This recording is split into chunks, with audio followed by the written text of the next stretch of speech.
Hello my dear friends, आप सबका welcome है, स्वागत है आपके अपने चैनल वेब एजुकेटर में। तो फ्रेंड्स, आज के सेशन में हम करने वाले हैं साइंस। जैसे कि मैं आप लोगों को बता दूं कि सीटेट का पीवाईक्यू का हमारा सीरीज चल रहा है। ठीक है, इस चैनल पे पीवाईक्यू का सीरीज चल रहा है। पेपर 1 का हमने बहुत सारा वीडियो डाला है फ्रेंड्स, आप जाकर देख सकते हैं, आपके प्लेलिस्ट में सारी वीडियो मिल जाएगी।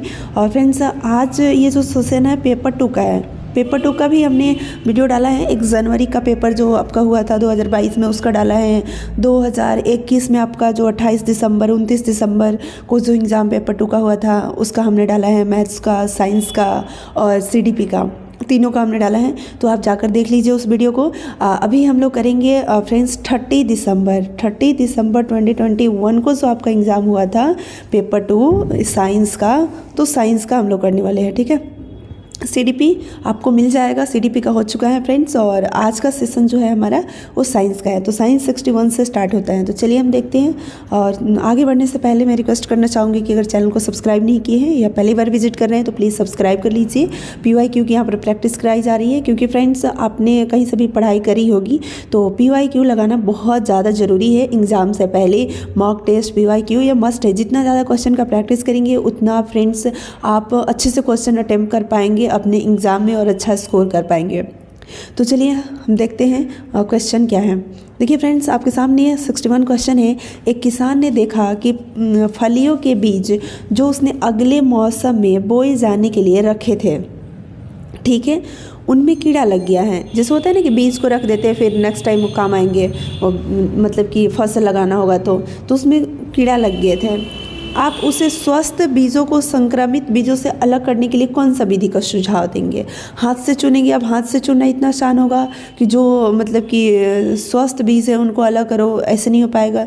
छानना नहीं होगा, पानी में डालना, बिल्कुल थर्ड ऑप्शन राइट ऑप्शन है। क्योंकि पानी में डालेंगे तो जो जिसमें कीड़े लगे रहेंगे वो अंदर से खोखले हो जाएंगे, हल्के हो जाएंगे, तो पानी में ऊपर तैरने लगेंगे। और जो स्वस्थ बीज होंगे वो नीचे पानी में बैठे रहेंगे। तो जो पानी में ऊपर रहेंगे उनको ऐसे पानी ऊपर से ऐसे गिरा लीजिए और या मतलब कि अलग कर लीजिए।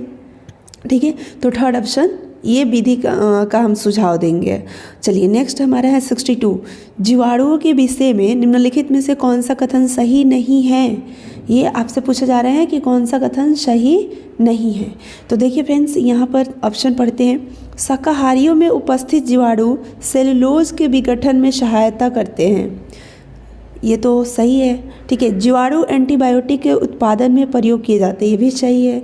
जीवाणुओं का प्रयोग डबल रोटी तथा केक बनाने के लिए किया जाता है, ऐसा तो नहीं है कि डबल रोटी केक बनाने के लिए जीवाणु का हम प्रयोग करते हैं। बायोगैस संयंत्र में जैव पदार्थ का विघटन जीवाणु द्वारा होता है, ये भी बात सही है। तो इसमें आपसे नहीं पूछा गया और नहीं कौन सा है, थर्ड, इसलिए थर्ड ऑप्शन राइट ऑप्शन हो जाएगा। 63 देखते हैं। परिरक्षक के रूप में सिरके का प्रयोग बहुत से खाद्य पदार्थों में किया जाता है, क्योंकि अब देखिए परिरक्षक के रूप में सिरका का प्रयोग क्यों करते हैं? जैसे अचार वगैरह में ज़्यादा दिन तक अचार रहेगा, ख़राब नहीं होगा, सिरका उसमें डाल के बनाया जाता है। ऐसा क्यों? यह खाद्य पदार्थ को वातावरण में उपस्थित वायु के संपर्क में आने से रोकता है, क्या ये बात है? तो ऐसा नहीं है, वायु को मतलब संपर्क में आने से नहीं रोकता है। ठीक है, तो ये ऑप्शन नहीं होगा। ये माध्यम को अम्लीय बना देता है, जिससे जीवाणु जीवित नहीं रह सकते। बिल्कुल, ये सिरका क्या होता है, एसिडिक होता है, तो ये क्या करते हैं, माध्यम को अम्लीय बना देने से जीवाणु जीवित नहीं रह पाएंगे और जीवाणु उस चीज़ को खराब नहीं कर पाएंगे। तो ये ऑप्शन है। बट आगे पढ़ लीजिए, नमी को कम कर देता है, नमी को ये कैसे कम करेगा? ठीक है, इसमें जीवाणु को मारने के लिए रसायन होते हैं, ऐसा कुछ नहीं होता है, रसायन जीवाणु को मारने के लिए नहीं होता है। ठीक है, वो केवल माध्यम को, अपनी मीडियम को क्या कर देता है, वो एसिडिक कर देता है, जिससे जीवाणु जीवित नहीं रह सकते हैं। ठीक है, और कोई रसायन ऐसा नहीं होता है जो जीवाणु को मारेगा। तो सेकंड ऑप्शन राइट ऑप्शन आपका होगा। चलिए 64 देखते हैं। 64 में क्या है, निम्न में से किन परिस्थितियों में आग बुझाने के लिए पानी का प्रयोग नहीं किया जा सकता है? ध्यान से समझिएगा, कहाँ पर पानी का प्रयोग नहीं किया जा सकता है? लकड़ी का जलना, लकड़ी अगर जल रहे हैं तो उस आग को बुझाने के लिए हम पानी का प्रयोग कर सकते हैं, बिल्कुल करते हैं। ठीक है, डीजल का जलना, अब देखिए डीजल से अगर आग लगा हुआ है तो वहाँ पर हम पानी का प्रयोग नहीं करते हैं। कागज़ को हम मतलब कि बुझा सकते हैं। कागज़ अगर में आग लगा है तो हम पानी डालकर बुझा सकते हैं। बिजली के उपकरण में कभी भी नहीं पानी डालना चाहिए, क्योंकि पानी क्या होता है, कंडक्टिंग होता है, वो भी इलेक्ट्रिसिटी को कंडक्ट करता है, तो कभी आग नहीं बुझेगा। ठीक है, तो बी और डी जो है ये दो ऑप्शन जिस केस में पानी का हम प्रयोग नहीं करते हैं आग बुझाने के लिए, बी और डी फोर्थ ऑप्शन में है। Fourth option is the right option. आगे बढ़ते हैं 65 में देखिए गया है 4 ईंधनों के गुणधर्म नीचे दिए गए हैं। ईंधन ए बी सी डी 4 ईंधन है, कैलोरी मूल्य है, अवस्था है और प्रज्वलन ताप है। मतलब कि यहाँ पर आपके सामने दिए है state, ignition temperature, calorific value दिया गया है और फ्यूल दिया गया है। एक मान लीजिए कि फ्यूल है जिसकी कैलोरी मूल्य है 17 जूल प्रति केजी। ठीक है, और ये ठोस अवस्था में पाया जाता है। प्रज्वलन ताप इसका उच्च है। ठीक है, और एक जो है बी जिसका 45 है, 45 जूल प्रति केजी, ये लिक्विड फॉर्म में है, ये मध्यम, इसका प्रज्वलन ताप इग्निशन टेम्परेचर मध्यम है। ठीक है, अब उसके बाद आगे सी का देखिए, इसमें कैलोरी मूल्य 150 है। ठीक है, 150 है और ये गैस के फॉर्म में अल्प, इसका क्या है, अल्प है, ध्यान से समझिएगा। अब हम यहाँ पर इग्निशन टेम्परेचर जो अल्प होगा इसका यूज़ हम नहीं करेंगे। जो मतलब कि थोड़ा सा उसका कैलोरी मूल्य भी ज़्यादा होना चाहिए और प्रज्वलन ताप ज़्यादा उच्च भी नहीं होना चाहिए। ठीक है, तो ये भी नहीं होगा, ये दो ऑप्शन को हटा दीजिए। मीडियम वाला जो है ये सही है।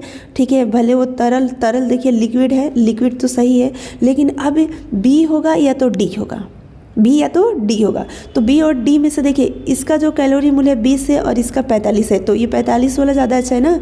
1 केजी जलाएंगे तो 45 जूल एनर्जी मिलेगा और यहाँ पर तो 20 ही जूल मिलेगा, तो हमें एनर्जी भी ज़्यादा चाहिए, है ना।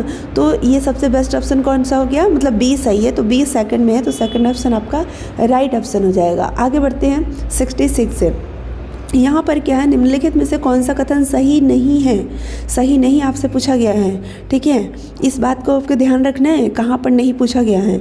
मृदा अपरदन यानी मिट्टी का जो कटाव होता है के कारण मरुस्थलीकरण होता है।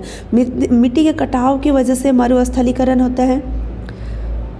वनों उन्मूलन, वनों के काटे जाने के कारण भौम जल का स्तर गिरता है, तो बिल्कुल सही है।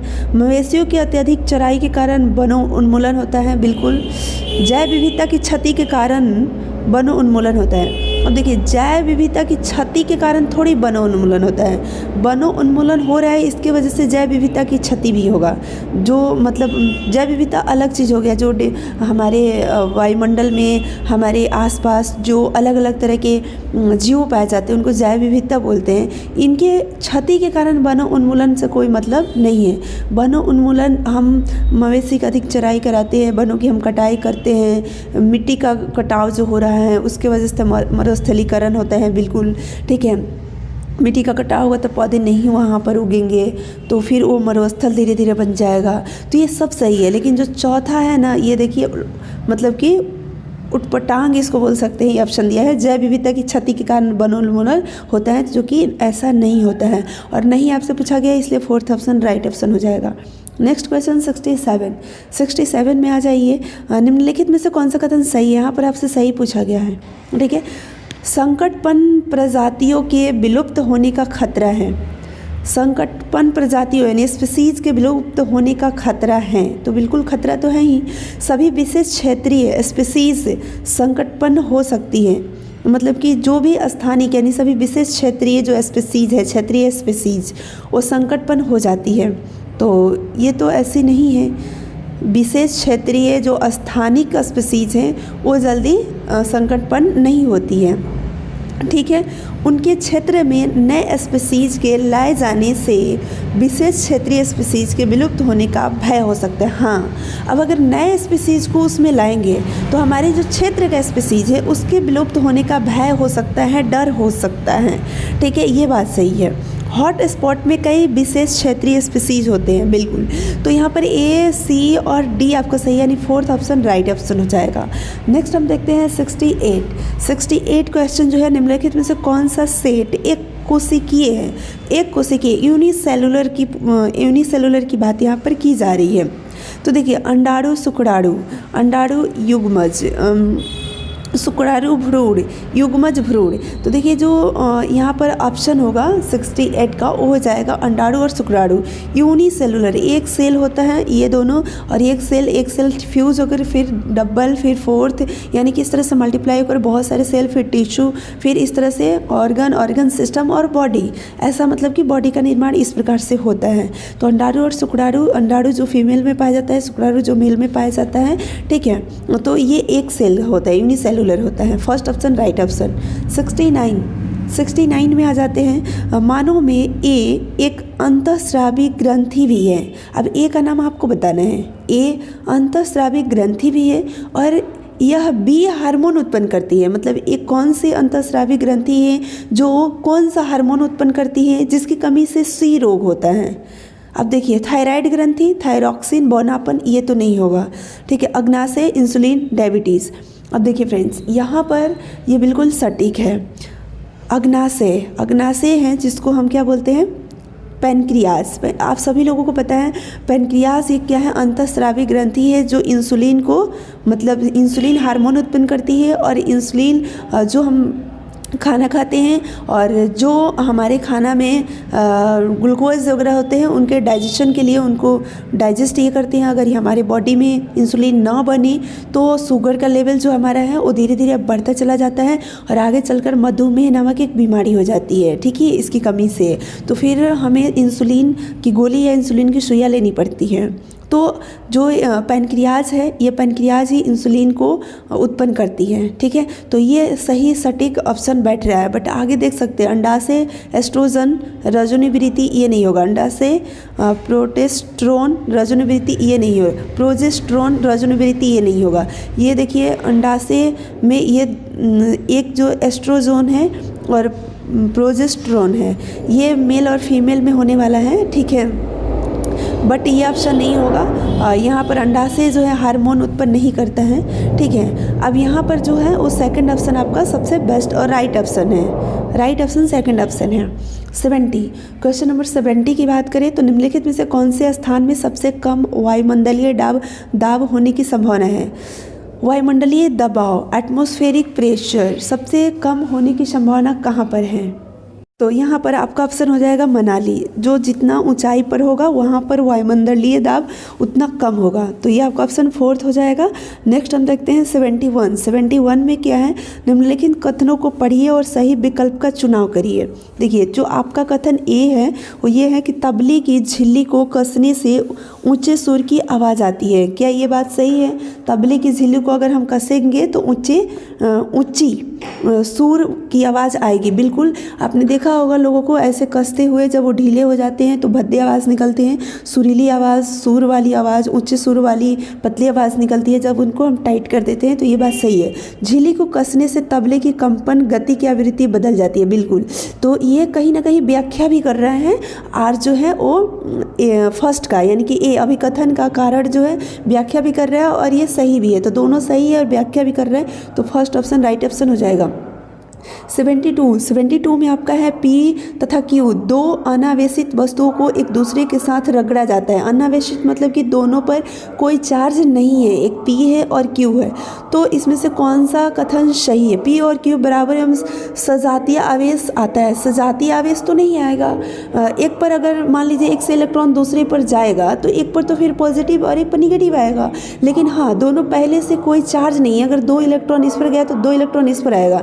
तो इसमें हम समान की बात करेंगे, ठीक है, लेकिन विजातीय आवेश होगा, मतलब चार्ज अलग अलग होगा। एक पर पॉजिटिव होगा तो एक पर निगेटिव होगा, लेकिन बराबर होगा, ठीक है, क्योंकि पहले से दोनों पर कोई चार्ज नहीं था। तो सेकंड ऑप्शन आपका हो जाएगा पी तथा क्यू पर बराबर में विजातीय मतलब कि अपोजिट नेचर वाला चार्ज आता है, ठीक है। नेक्स्ट देखते हैं 73 में आपके सामने क्वेश्चन है, निम्न में से कौन सा पदार्थ फ्यूज का तार बनाने के लिए सबसे उपयुक्त है। ध्यान समझिएगा, फ्यूज का जो तार होता है ना, फ्यूज आपने देखा होगा उसके अंदर एक पतली सी वायर होती है। फ्यूज इसलिए यूज किया जाता है घरों में ताकि आपके घर में अगर 5 एम्पियर का मान लीजिए अप्लायंस यूज हो रहा है हमने 5 एम्पियर का फ्यूज़ लगा कर रखा है, तो अगर इससे ज़्यादा करंट आएगा तो सबसे पहले फ्यूज़ क्या हो जाएगा, फ्यूज़ का जो वायर होता है वो मेल्ट हो जाएगा, और उससे ज़्यादा यानी कि 5 एम्पियर से ज़्यादा करंट हमारे घर में इंटर नहीं कर पाएगा, और जिससे हमारे जो एप्लियंस है वो जलने से बच जाएंगे। तो सेफ्टी के लिए फ्यूज़ लगाया जाता है। तो फ्यूज़ का जो वायर होता है वो किस तरह का होना चाहिए, उच्च गलनांक का तो ऐसा नहीं, क्योंकि वो तो ऐसा होना चाहिए जिसका मेल्टिंग पॉइंट लो हो, ताकि जैसे ही ज़्यादा करंट पास हो वो मेल्ट हो जाए और वहीं से करंट मतलब होते हुए हमारे घर में अप्लायंस में वो जाएंगे। तो जब वहाँ मेल्ट हो जाएगा, सर्किट हमारा क्या हो जाएगा, वहाँ पर ओपन हो जाएगा, सर्किट हमारा कट हो जाएगा, मतलब कि डिस्कनेक्ट हो जाएगा, तो करंट आगे नहीं जा पाएगा। तो मेल्टिंग पॉइंट उच्च वाला जो ऑप्शन है ये नहीं होगा, जो भी होगा निम्न वाला होगा। ठीक है, प्रतिरोधकता, अब देखिए प्रतिरोधकता यानी रेसिस्टेंस, जिसका रेसिस्टेंस ज़्यादा होगा उसमें करंट कम जाएगा, और जिसका रेसिस्टेंस कम होगा उसमें करंट ज़्यादा जाएगा। तो यहाँ पर हमारा जो ऑप्शन होना चाहिए वो उच्च, क्योंकि रेसिस्टेंस ज़्यादा होगा तो करंट कम जाएगा, हमें ज़्यादा करंट पास नहीं कराने हैं। तो निम्न उसका गलनांक होना चाहिए और उच्च उसका क्या होना चाहिए, सॉरी यहाँ पर जो आपका निम्न वाला है ये ऑप्शन आपका राइट होगा। ठीक है, निम्न वाला। तो यहाँ पर देखिए आपका निम्न वाला ऑप्शन तो कम उच्च, हाँ उच्च वाला जो आपका है ना वो सही होगा। ठीक है, यानी कि जेड ऑप्शन सही है। क्यों, क्योंकि देखिए यहाँ पर मैं आपको थोड़ा सा यहाँ बताना भी चाहूँगी कैसे। जो ओम्स लॉ आपने पढ़ा होगा तो V डायरेक्टली प्रोपोर्शनल I आपने पढ़ा होगा, तो V इक्वल टू IR आपने पढ़ा होगा। ठीक है, तो यहाँ से I इक्वल टू निकालेंगे तो V बाई R आ जाएगा। तो जिसका रेसिस्टेंस कम होगा उसमें करंट ज़्यादा जाएगा। ठीक है, और जिसका रेसिस्टेंस ज़्यादा होगा उसमें करंट कम जाएगा। तो हमें तो फ्यूज़ का वायर ऐसे रखना है कि करंट ज़्यादा नहीं जाए, क्योंकि करंट ज़्यादा जाएगा तो फिर हमारे अप्लायंस फिर जल जाएंगे। तो हमें मेल्टिंग पॉइंट लो, क्योंकि वो जल्दी जल जाए। ठीक है, जैसे ज़्यादा करंट जाए वो मेल्ट हो जाए, और रेसिस्टेंस ज़्यादा होगा तो करंट क्या होगा, कम होगा। तो इसलिए उच्च वाला ये ऑप्शन हो जाएगा, और ये मेल्टिंग पॉइंट लो वाला, यानी कि जेड ऑप्शन थर्ड में है, तो थर्ड ऑप्शन राइट ऑप्शन हो जाएगा। नेक्स्ट देखते हैं 74 में क्या है, समीर एक प्रदर्शनी में जाता है, वो एक दर्पण घर में प्रवेश करता है और विभिन्न प्रकार के दर्पण देखता है। वो अवलोकन करता है कि अलग अलग दर्पणों में उसका प्रतिबिंब अलग दिखता है। विभिन्न दर्पणों में उसके प्रतिबिंब की विशेषताएं निम्नलिखित है। दर्पण ABCD ऐसे है। ठीक है, और एक दर्पण है जिसमें उसका प्रतिबिंब सीधा समान आकार का दिखता है, सीधा और समान आकार यानी प्लेन मिरर होगा। प्लेन मिरर में जो इमेज बनता है वो इक्वल बनेगा और सीधा बनेगा, मतलब समान आकार का, इक्वल साइज का बनेगा। अब फ्रेंड्स यहाँ पर देख लेते हैं, तो समतल दर्पण हो गया, तो समतल दर्पण वाला देख लीजिए ऑप्शन। अब आगे पहले हम देख लेते हैं सारे पहले दर्पण के बारे में। बी जो ऑप्शन है वो सीधा लघु आकार, यानी कि इमेज सीधा बनेगा और छोटा। तो ऐसा जो दर्पण होता है उत्तल दर्पण होता है। उत्तल दर्पण जो होगा फ्रेंड्स उसमें हमेशा छोटा इमेज बनता है, इस बात को आप ध्यान रखिएगा। उत्तल दर्पण जिसको कॉन्वेक्स मिरर बोलते हैं, ठीक है, तो इसमें हमेशा छोटा बनेगा। ठीक है, लेकिन एक होता है अवतल दर्पण, अवतल दर्पण। ठीक है, अवतल दर्पण का ये है, ठीक है साइन, ये अवतल दर्पण है। उत्तल दर्पण बाहर की ओर निकला होता है, अवतल दर्पण अंदर की ओर धंसा होता है। तो अवतल दर्पण में छोटा बड़ा बराबर हर तरह का इमेज बनता है, लेकिन उत्तल में हमेशा छोटा बनेगा।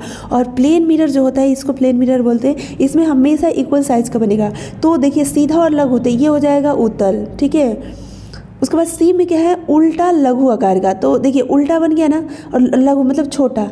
तो जो अवतल होता है इसमें छोटा बड़ा बराबर सब बनेगा, लेकिन इसमें उल्टा बनता है। ठीक है, और एक स्थिति में सीधा भी बनता है। ठीक है, तो उल्टा अगर आ गया तो ये श्योर है कि अवतल होगा। ठीक है, अवतल दर्पण में अगर एक सीधा इमेज बनता है तो सीधा बनेगा, ठीक है, लेकिन वो बड़ा रहेगा। सीधा और बड़ा ऑप्शन अगर कहीं भी मिलेगा तो अवतल में होगा, लेकिन सीधा छोटा रहेगा तो हमेशा उत्तल होगा। ठीक है, तो देखिए यहाँ पर ये हो जाएगा अवतल दर्पण, सी का हो जाएगा अवतल दर्पण। ठीक है, उल्टा एवं बढ़े हुए आकार का, देखिए उल्टा एवं बढ़े हुए आकार का भी अवतल ही होगा।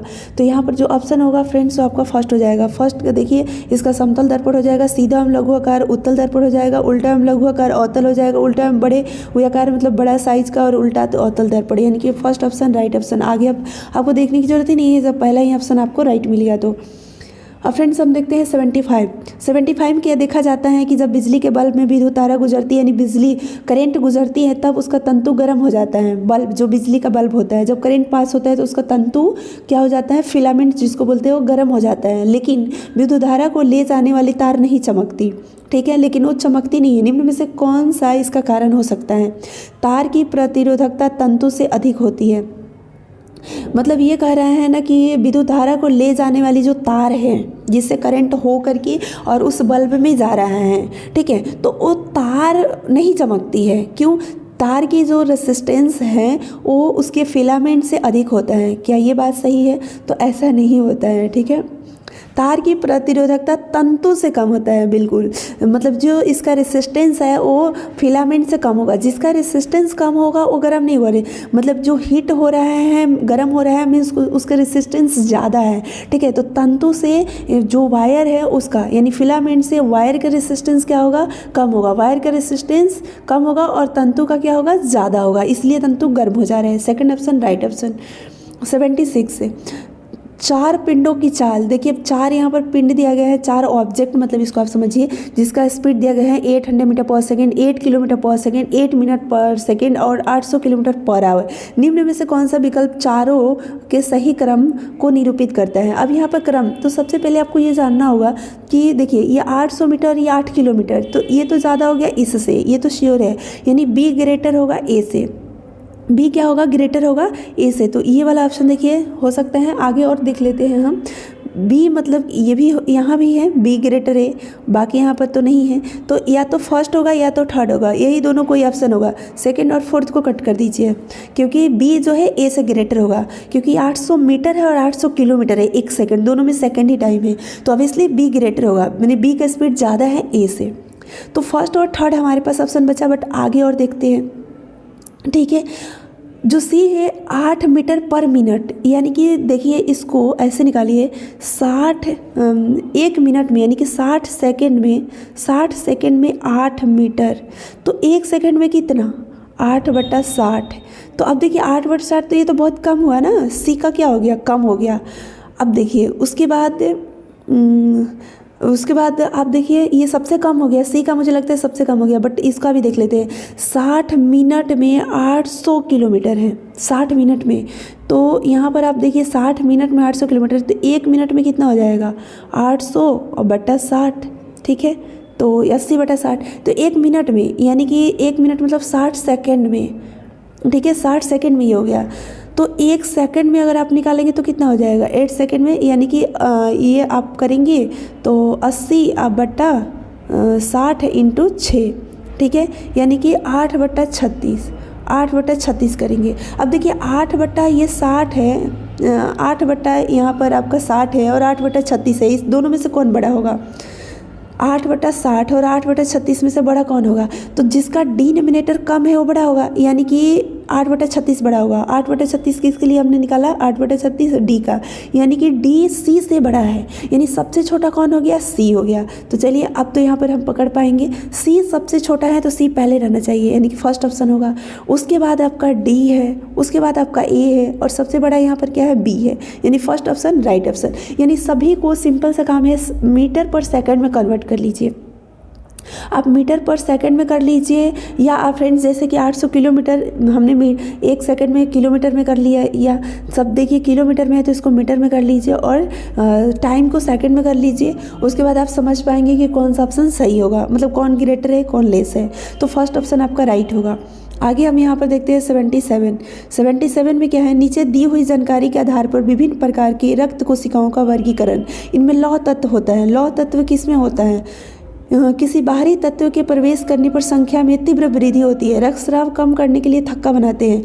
तो इसमें से आपको सही बताने हैं कि ए जो है लौह तत्व किस में होता है।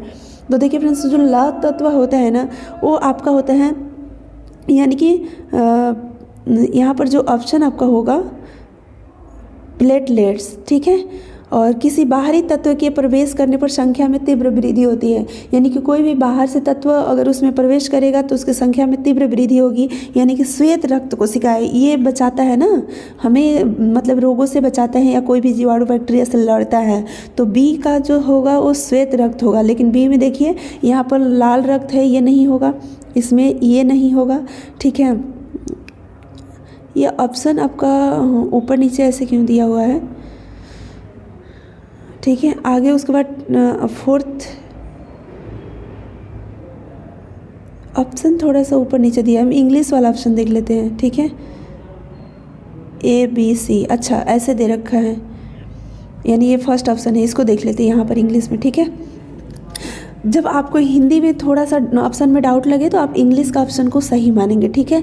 Identify types of blood cell on the basis of information given below, contains pigment of iron. Iron का पिगमेंट किस में होता है फ्रेंड्स? आयरन का जो पिगमेंट होता है वो रेड ब्लड सेल में होता है। किस में होता है?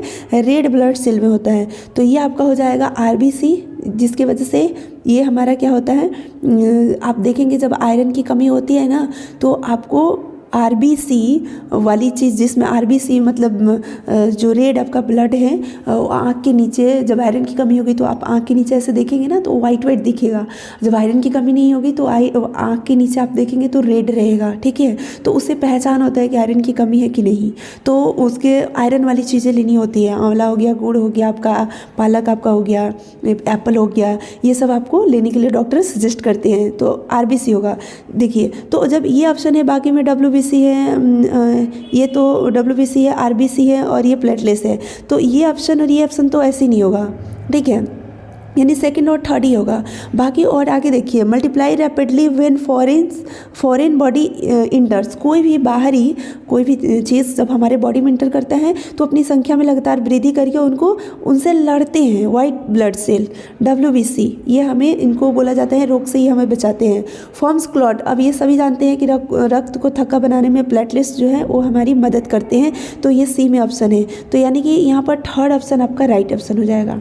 थर्ड ऑप्शन राइट ऑप्शन हो जाएगा। आगे बढ़ते हैं 78 में देखिए क्या है क्वेश्चन है। सुमित एक प्रयोग के लिए एक बीकर में बाल्टी से पानी लेता है, ठीक है। वह बीकर के पानी में थर्मामीटर डालता है और 35 डिग्री सेल्सियस का तापमान नोट करता है। उसके द्वारा निकाले निष्कर्षों में से निम्न में से कौन सा सही है? बीकर के पानी तथा बाल्टी के पानी का तापमान एक समान है। क्या कर रहा है सुमित? एक प्रयोग के लिए बीकर में बाल्टी से पानी लिया है, अब बीकर के पानी में थर्मामीटर डालता है और 35 डिग्री सेल्सियस तापमान नोट करता है। तो यहाँ पर आपसे पूछा जा रहा है कि बीकर का पानी और बाल्टी के पानी का क्या तापमान समान है? बीकर के पानी बाल्टी के पानी में ऊष्मा की मात्रा समान है। बीकर के पानी का तापमान बाल्टी के पानी के तापमान से कम है। और यहाँ पर आपसे पूछा जा रहा है कि बाल्टी के पानी में ऊष्मा की मात्रा बीकर की पानी की ऊष्मा से अधिक है।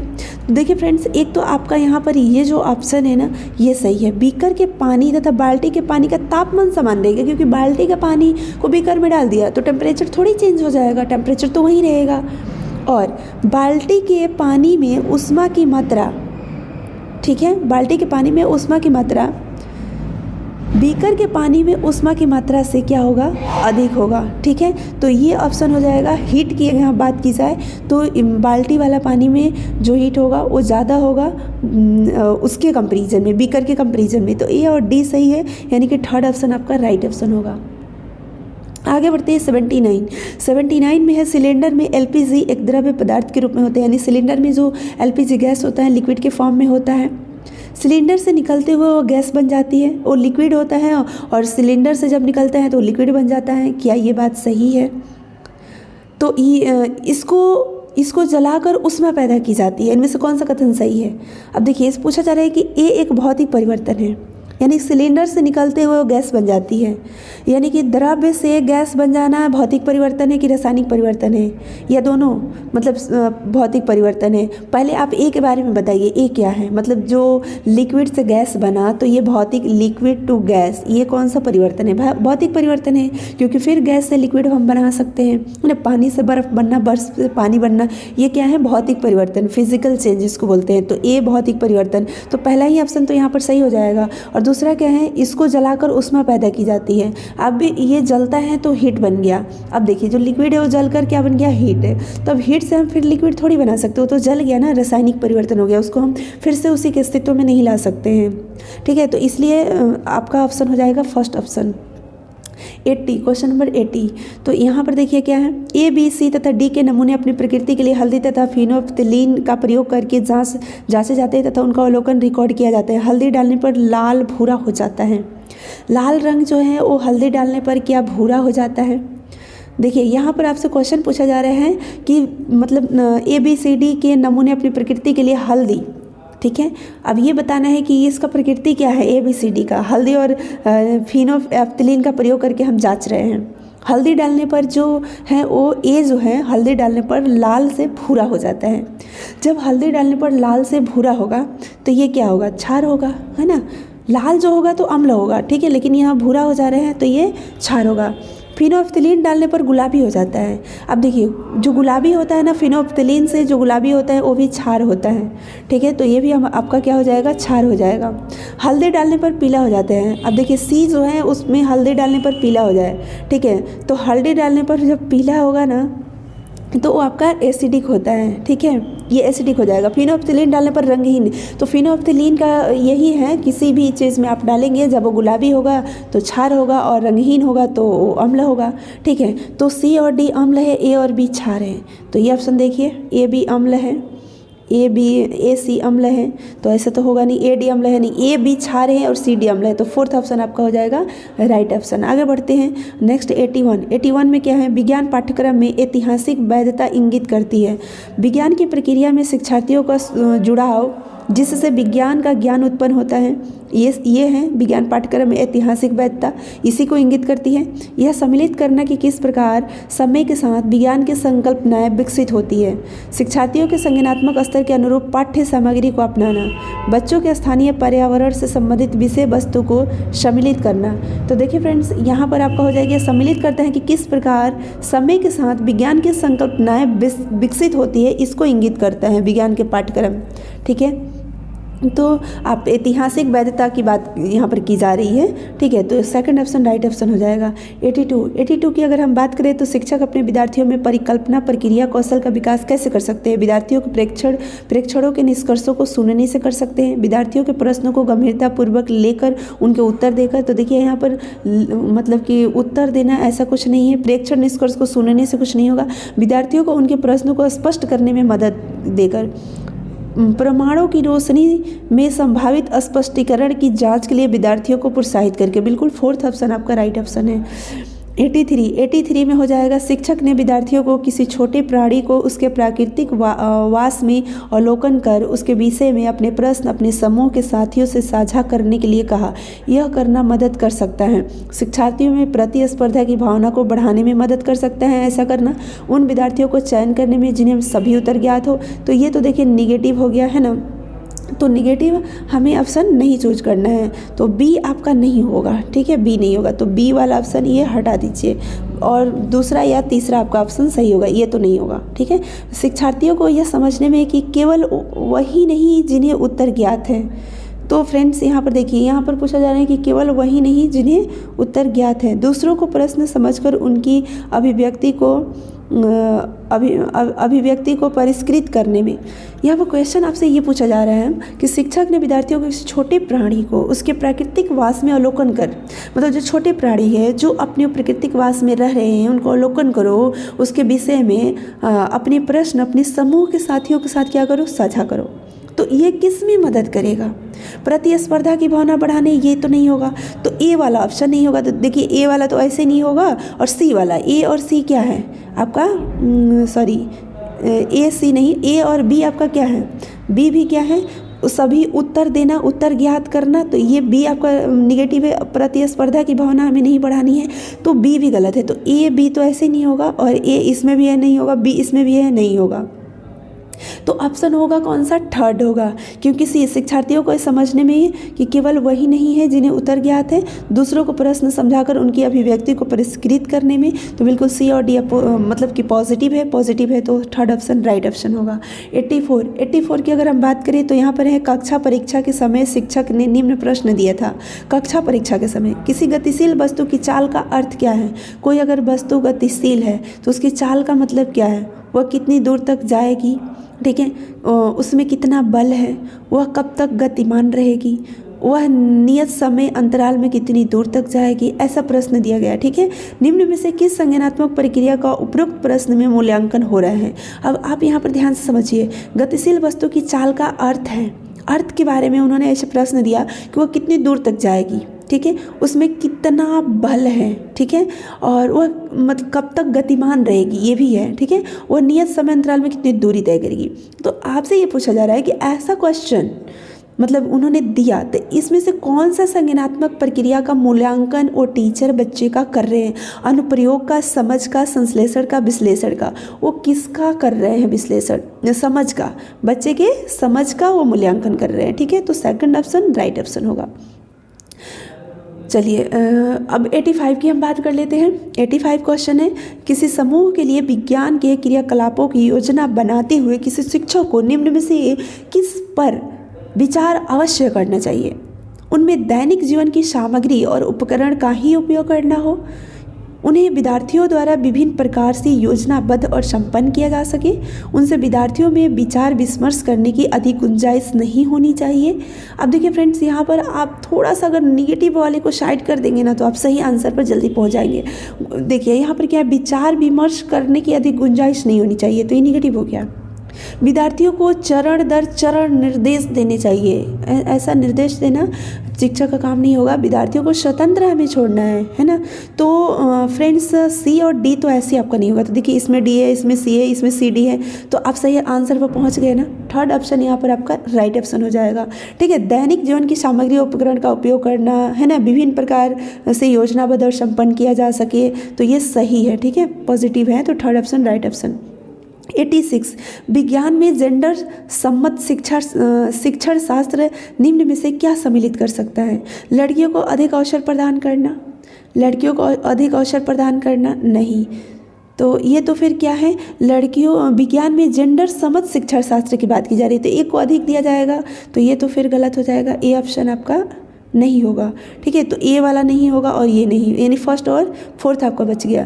कक्षा में जेंडर संवेदनशील साधनों का उपयोग करना, बिल्कुल बी सही है। और आगे सी देख लीजिए, विज्ञान की रूढ़िवादिताओं के विषय में विचार विमर्श करना, बिल्कुल इस पर विचार करना चाहिए। लड़कियों और लड़कों के लिए पृथक रूप से औपचारिक कक्षाओं की व्यवस्था करना, ये भी निगेटिव है, तो डी भी आपका नहीं होगा और सी भी सही है। ठीक है, विचार विमर्श करना चाहिए जो भी विज्ञान की रूढ़िवादिताओं हैं उसके ऊपर, तो बी और सी सही है, यानी फर्स्ट ऑप्शन राइट ऑप्शन हो जाएगा। आगे बढ़ते हैं 87 में है, निम्न कथनों को ध्यान से देखिए और सही विकल्प का चुनाव करिए। अब कथन यहाँ पर आपके सामने है फ्रेंड्स। अब कथन क्या है? अभिकथन, विद्यार्थियों की वैकल्पिक अवधारणाओं के लिए सर्वश्रेष्ठ निदान है कि उनसे बारंबार कठिन प्रश्नों को हल करने का अभ्यास करवाया जाए। क्या ये सही है? कठिन प्रश्नों को बार बार अभ्यास कराने से मतलब कि सही है, उनकी जो भी समस्याएं हैं वो दूर हो जाएगी, तो ये निगेटिव है। कठिन प्रश्न को बार बार हल कराना और ये जो ड्रिल मेथड जो होता है ना, ड्रिल, ये निगेटिव टैग वर्ड है। विद्यार्थियों को अपने दैनिक जीवन के अनुभव के आधार पर विश्व की अंतर्दर्शी समझ का निर्माण करना, ये बिल्कुल सही है। तो पहला ए आपका गलत है और आर सही है। अभिकथन गलत है लेकिन कारण सही है, तो फोर्थ ऑप्शन राइट ऑप्शन हो जाएगा। 88 में क्या है? कक्षा 7 के विद्यार्थियों को मृदा पर एक प्रोजेक्ट के लिए समूहबद्ध किया गया। प्रत्येक समूह को एकत्रित मृदा के नमूने, मृदा एकत्र करने के स्थान का प्रेक्षण और वहाँ के वनस्पति जाति, प्राणी जात पर एक रिपोर्ट देने के लिए कहा गया। यह प्रोजेक्ट कार्य, अब देखिए बच्चों को मिट्टी के बारे में बोला गया कि आप मिट्टी के नमूने इकट्ठे करो, वहाँ का जो स्थान है उसको प्रेक्षण करो, वनस्पति जात, प्राणी जात के ऊपर एक रिपोर्ट मतलब तैयार करने के लिए बोला गया। तो ये जो प्रोजेक्ट कार्य बच्चों को जो दिया गया, ये जो है केवल सैद्धांतिक पहलुओं को सम्मिलित करता है। सैद्धांतिक पहलू को केवल सम्मिलित ये करके चल रहा है, तो ऐसा नहीं है कि केवल ये सैद्धांतिक पहलू को, क्योंकि बच्चों देख रहे हैं, ऑब्जर्व कर रहे हैं। शिक्षा के भार को कम करना, ये निगेटिव टैग वर्ड है। विद्यार्थियों को विश्वसनीय मूल्यांकन को सुनिश्चित करते हैं, बिल्कुल ये सही है। अंक लेने में मदद करते हैं, ये भी निगेटिव टैग वर्ड है। Third is the right answer. 89 में क्या है? विज्ञान के संदर्भ में निम्नलिखित में से क्या सही है? विज्ञान के स्पष्टीकरण अलौकिक बलों और अभिकर्ताओं पर आधारित है। क्या ये बात सही है विज्ञान के लिए? तो ऐसा नहीं। ठीक है, विज्ञान के स्पष्टीकरण अनुभव आधारित, अर्थपूर्ण और सीधे सपाट है, बिल्कुल ये सही है। अनुभव आधारित, अर्थपूर्ण। ठीक है, विज्ञान के स्पष्टीकरण को तथ्य या प्रमाण की आवश्यकता नहीं है, ऐसा नहीं है, इसकी आवश्यकता पड़ती है। हमारे जीवन के प्रत्येक पहलू के विषय में जानने का विज्ञान सर्वश्रेष्ठ मार्ग है। ऐसा नहीं है कि हम जीवन के प्रत्येक पहलू को हम विज्ञान से ही जान पाएंगे। बहुत सारे ऐसे आध्यात्मिक पहलू हैं, बहुत सारे ऐसे पहलू हैं जो विज्ञान से हम नहीं जान पाएंगे। ठीक है, केवल विज्ञान से हम नहीं जान पाएंगे। तो सेकंड ऑप्शन आपका राइट ऑप्शन है। आगे बढ़ते हैं नेक्स्ट 90 क्वेश्चन, ये आपका लास्ट है। एक जांच आधारित कक्षा में जिसमें कक्षा 7 के छात्रों को पशुओं में अनुकूलन की संकल्पना से परिचित करवाया जाना है, निम्न में से कौन सा चरण अन्य चरणों से पहले आएगा? छात्रों को अनुकूलन पद की स्पष्ट परिभाषा दे। तो अगर अनुकूलन हमें पढ़ाना है, अनुकूलन की संकल्पना यानी कॉन्सेप्ट से परिचित हमें बच्चों को करवाना है, तो पहले हम परिभाषा दे देंगे तो बच्चे समझ जाएंगे? नहीं, परिभाषा देना ये निगेटिव है, ठीक है। बच्चों का विभिन्न अनुकूलन आधारित लक्षणों के पशुओं के उदाहरणों से सम्मुखीकरण करवाना, ये सही है। किसी एक पशु की अनुकूलित विशिष्टता के प्रकार की व्याख्या करना, ऐसा नहीं किसी एक पशु के बारे में बता दें तो उससे क्या होगा? पशुओं की शारीरिक विशिष्टताओं और उनकी आवाज़ के बीच संबंध के उजागर करना, तो इससे भी कुछ नहीं हो पाएगा, है ना। अनुकूलन मतलब केवल आवाज़ के बीच और उनकी जो विशिष्टता है उसके बीच हम संबंध स्थापित करेंगे तो इससे भी कुछ नहीं। सबसे बेटर क्या है? बच्चों का विभिन्न अनुकूलन आधारित लक्षणों के पशुओं के उदाहरणों से सम्मुखीकरण करवाना, ये सम्मुखीकरण जो है ना पॉजिटिव ये वर्ड है, तो सेकंड ऑप्शन आपका राइट ऑप्शन हो जाएगा। तो फ्रेंड्स हमने 30 क्वेश्चन साइंस का किया जो कि 30 मार्क्स का पेपर 2 का था। ये 30 दिसंबर 2021 में जो आपका ऑनलाइन पेपर हुआ था वही पेपर था फ्रेंड्स हूबहू, तो आपने ये किया। तो चलिए फ्रेंड्स इस वीडियो में इतना ही, फिर मिलते हैं नेक्स्ट वीडियो में। तब तक आप पढ़ते रहिए, हंसते रहिए, मुस्कुराते रहिए। और फ्रेंड्स अगर आपने चैनल को सब्सक्राइब नहीं किया होगा तो प्लीज़ आप कर लीजिए, बेल आइकन को प्रेस कर लीजिए। वीडियो पसंद आई होगी तो लाइक शेयर जरूर कीजिएगा। कमेंट करके आप ज़रूर बताइएगा आपको चीज़ें समझ में आ रही है नहीं। मैं ये मानकर यहाँ पर फ्रेंड्स एनालिसिस करवाती हूँ कि आप कंटेंट पढ़ रखे हैं, इसलिए मैं थोड़ा फास्ट करती हूँ क्योंकि कंटेंट आप पढ़ने का हमारे और आपके पास अब समय नहीं बचा है। ज़्यादा से ज़्यादा हमें प्रैक्टिस करने हैं, ज़्यादा से ज़्यादा क्वेश्चन का, ताकि हम सीटेट के एग्ज़ाम में सारे क्वेश्चन को अटेम्प्ट कर पाए और अच्छे मार्क्स लेकर आ पाए। तो फ्रेंड्स इसके लिए PYQ ज़्यादा इंपॉर्टेंट हो जाता है, इसलिए हम PYQ का सीरीज़ यहाँ पर चला रखे हैं। तो आपके लिए अगर थोड़ी सी भी हेल्पफुल होगी तो फ्रेंड्स आप वीडियो को लाइक कर दीजिएगा और शेयर ज़रूर कर दीजिएगा, क्योंकि आपके साथ साथ और लोगों को भी हेल्प हो सकती है। Thank you, all the best.